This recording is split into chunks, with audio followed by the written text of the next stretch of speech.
Bueno, pues vamos ya con el capítulo de hoy. Antes de nada quiero decir que ayer creo que nombré a Stalin, dije, es como un cazurro gañán al lado del resto de revolucionarios, ¿no? Que eran todos de familias ricas, intelectuales. Pero vamos, con eso ofendo a los cazurros, bueno, a los cazurros, bueno, o sea que es que no llegaba ni a eso, ¿no? Y pues bueno, cazurro, más o menos la definición, torpe, ignorante, rudo, vulgar, pero bueno, a lo mejor pues no han tenido oportunidades. Y luego, por supuesto, pues Gañán, que Gañán lo que pasa que se suele utilizar despectivamente, ¿no? Sobre todo después de la serie esta de la que se avecina, ¿no? Del Salami, Amador y Maite, que se decían putón, gañán. Y sin embargo, antiguamente un gañán era un pedazo de especialista, era el conductor de los arados, el que sabía arar la tierra, ¿no? Y claro, era persona muy cotizada, su mano de obra, de trabajo y todo. Yo, por ejemplo, intenté una vez arar con mi tío José y nada, y no es tan fácil. Vamos, a mí me pasaba lo típico, ¿no? Que se te iba el arao al surco, ¿no? O sea, que no arrancaba más tierra. Y luego también que te echabas en el arao, ¿no? O sea, que te echas en el arao y al final no estás haciendo nada. Pues bueno, hecho esto, bueno, nos quedamos en que él llevó el testamento de Lenin allí a pronunciarlo en el 13 Congreso del PQS, lo leyó y propuso dimitir, ¿no? Dice, entonces, pues bueno, pensaban quitarme mi puesto, pues yo propongo dimitir. Y claro, empezaron, no, camarada Lenin, quédate. Claro, él ya se había tejido una red clientelar y manejaba el partido. Por tanto, eso fue significar aquello. En 1926, Stalin y Trotsky coinciden en el entierro de Kerchenky, un amigo común. Stalin va adelante, Trotsky unos pasos detrás. Es la última vez que salen ya juntos. El hombre que había liderado la revolución sabía que sus días en la cúpula estaban contados. Trotsky aún quería exportar la revolución. Stalin decía que no estábamos en el mejor momento, ¿no? Y el pueblo, pues lo que quería era beneficiarse, bueno, el pueblo o parte de él, ¿no? Los del partido y los del ejército, beneficiarse de las ventajas materiales de Stalin. Tenían trabajo, su bolsa de comida, el salario que se fue multiplicando, llegó incluso a multiplicarse por 4. Pues claro, no había color. Trotsky con esa gente no tenía ya nada que hacer. A esa gente le importaba un bledo la revolución de China, de Alemania, etc. Para llegar a la cima del partido, Stalin tuvo que utilizar a los miembros del Politburó y enfrentarlos entre ellos, ¿no? Convenció a Zinoviev y Kamenev, aliándose con él, esto ya lo vimos, haciendo la troika esta después de la muerte de Lenin, y así apartan a Trotsky. Luego logró que Bukharin se enfrentara a Trotsky, Zinoviev y Kamenev. Era un fantástico mentiroso y lentamente, pero con pasos firmes, se libró de los viejos revolucionarios bolcheviques que se interponían en su camino. Utilizó su puesto de secretario general del partido para nombrar a gente adepta y organizó un ingreso masivo al partido de soldados rasos. Eso ya lo habíamos visto también, pero con más detalle, ¿no? Algo que solo era reservado a la élite de 1917. Claro, si él metía más de esto al partido, pues más seguidores, más fieles tenía ya para él. Cada vez fue adquiriendo más poder, sustituyendo a los cargos de la Revolución del 17 y de la Guerra Civil por su red clientelar. Trotsky criticó la burocratización del partido y a Stalin, ¿no? Lo criticó por ser un hombre del sistema, pero ya era demasiado tarde. Ganaba el zar al profeta. Trotsky era el gran enemigo de Trotsky. Su mente brillante le llevó a subestimar a Stalin, que decía de él pura mediocridad. Decía Trotsky sobre Stalin. En 1927 Stalin expulsa a Trotsky del partido, es enviado a Alma-Ata, en Kazajistán. Todavía no podía matarlo. Nadie entendía en el partido esta decisión. Después lo exilia y nunca jamás ya volverá al país. El duelo continuaba a larga distancia. En el 29 Trotsky está en Turquía con su mujer e hijo. Entonces ya Stalin tiene por objetivo industrializar el país para defenderse en caso de otra guerra, ¿no? Que en pocos años construye eso, en pocos años va a construir metro en Moscú, nuevas ciudades, canales, presas, en sus llamados planes quinquenales, en la edificación del socialismo. Empezó a simpatizar con los partidos comunistas europeos, franceses e italianos. Ya entonces ya se va consagrando el stalinismo. Asesinato de Quiró, en unas circunstancias sospechosas, ¿no? Otro de la revolución. Pues entonces inició aquí, fue el inicio de los juicios de Moscú, ¿no? Algo impensable hasta el momento, y de asesinatos en el partido. Hitler ya está también desde 1933.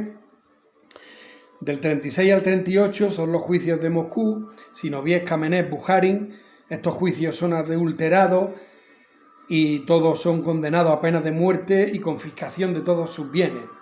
Trotsky también es condenado a muerte, no todos por traición a la madre patria.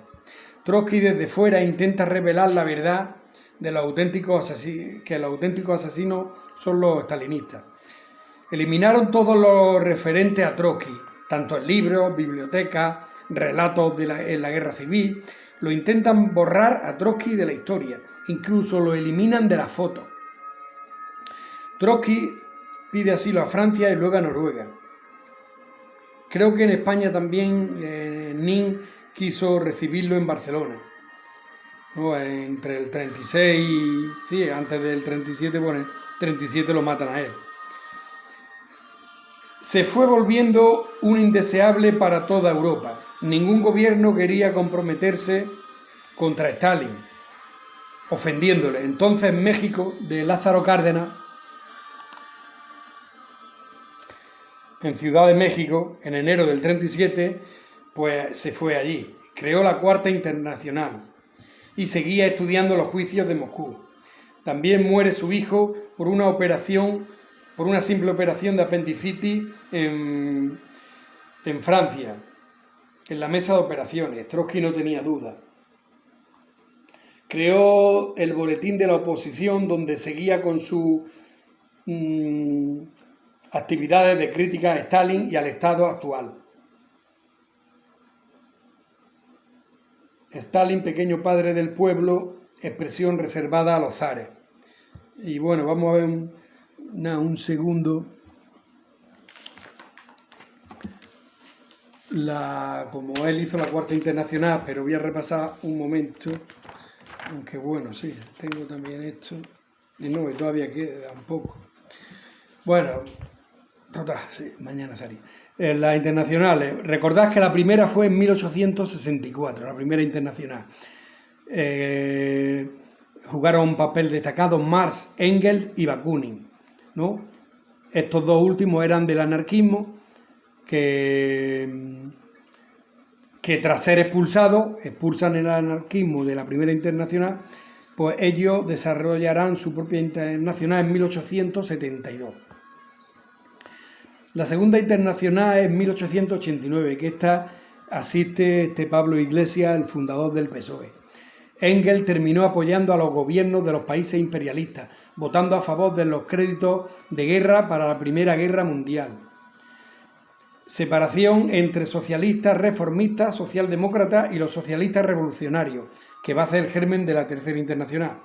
El partido bolchevique fundó la Tercera Internacional en 1919 o 20, que en esta fue la que fue el Francisco de los Ríos, también del Partido Socialista. Y luego ya pues triunfará Stalin con su Estado soviético. un instrumento de política soviética. Entonces Trotsky, como estaba en contra, pues ve la necesidad de construir la Cuarta Internacional, al considerar que la tercera era estalinista. La Cuarta Internacional es revolución proletaria, diferentes países, un régimen interno de centralismo democrático, es la teoría de la revolución permanente. Internacionalismo. Por tanto, la revolución socialista solo podría triunfar definitivamente si se daba a nivel mundial y no solo en países secretos. El asesinato de Trotsky en agosto del 40 por un agente español, Ramón Mercader, bueno, esto lo vamos a ver ahora, pues ya está, bueno, esto...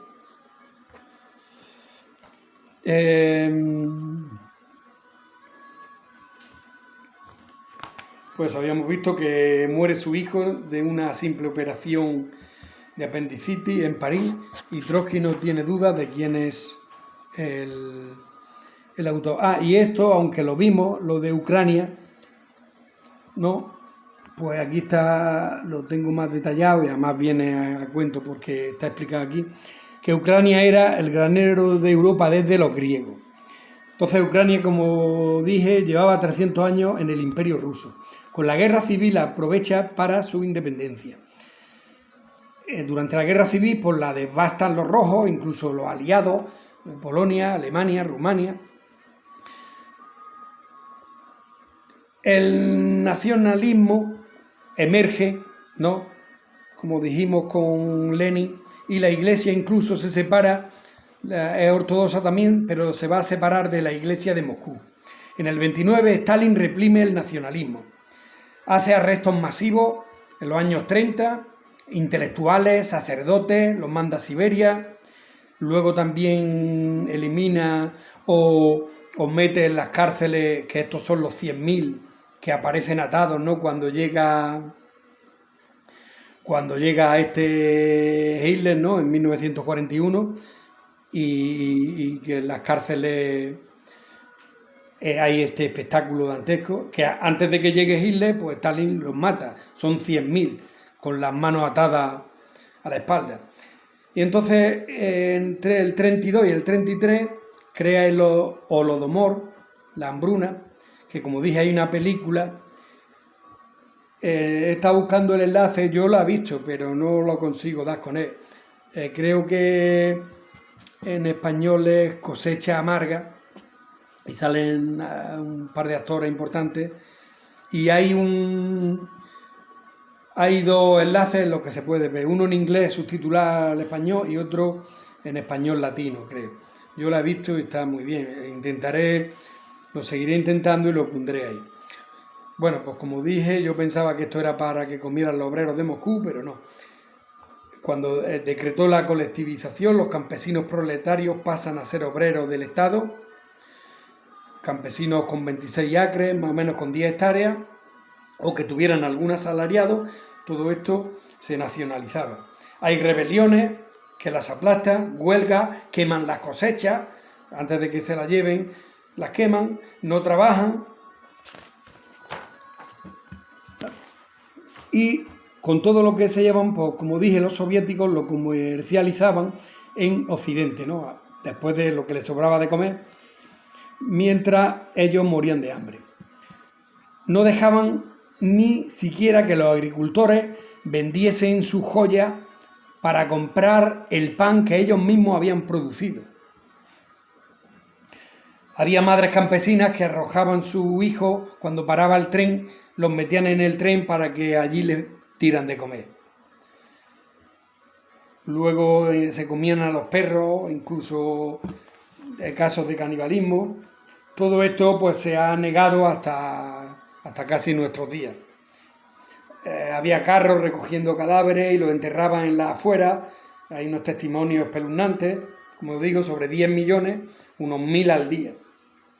Stalin va a controlar las fronteras para interceptar ayudas internacionales provenientes de Polonia, Estados Unidos, etc. Bueno, seguimos con lo que estábamos. Stalin había asesinado a su hijo, ahora él era el siguiente de la lista. Nadie entendió, estamos ya en el 39, nadie entendió el tratado germánico soviético, ¿no? El Ribbentrop-Molotov, solo estaba en la mente de Stalin, que quería ganar tiempo para enfrentarse a Hitler. Y bueno, y a ver si en un minuto me da tiempo. En el 39 la desaparición de Trotsky, que le molestaba su escrito, se había convertido en una prioridad. Por tanto, el 24 de mayo del 40, 20 hombres disfrazados de policía mexicanos con metralletas hacen un intento que es fallido, ¿no? Es del Partido Comunista Mexicano, Siqueira. Pero el siguiente intento será Ramón Mercader. Ya habían mejorado la seguridad de la casa, pero este Ramón Mercader, que era un catalán, un hijo de un empresario catalán, con una francesa, me parece, pero que luego tienen... Bueno, el empresario se queda, que no era comunista, pero la madre y él se van a Francia y luego llegan a Rusia y se hacen agentes de la KGB. Entonces este Jacques Bornal se introduce en la familia, seduce a la secretaria y por eso puede entrar allí. Y ya un día quiere enseñarle un artículo a Trotsky y le clava el piolet en la cabeza. Trotsky dice: no lo matéis, que tiene mucho que decir. Las últimas palabras de Trotsky son: dile a nuestros amigos que triunfará la Cuarta Internacional.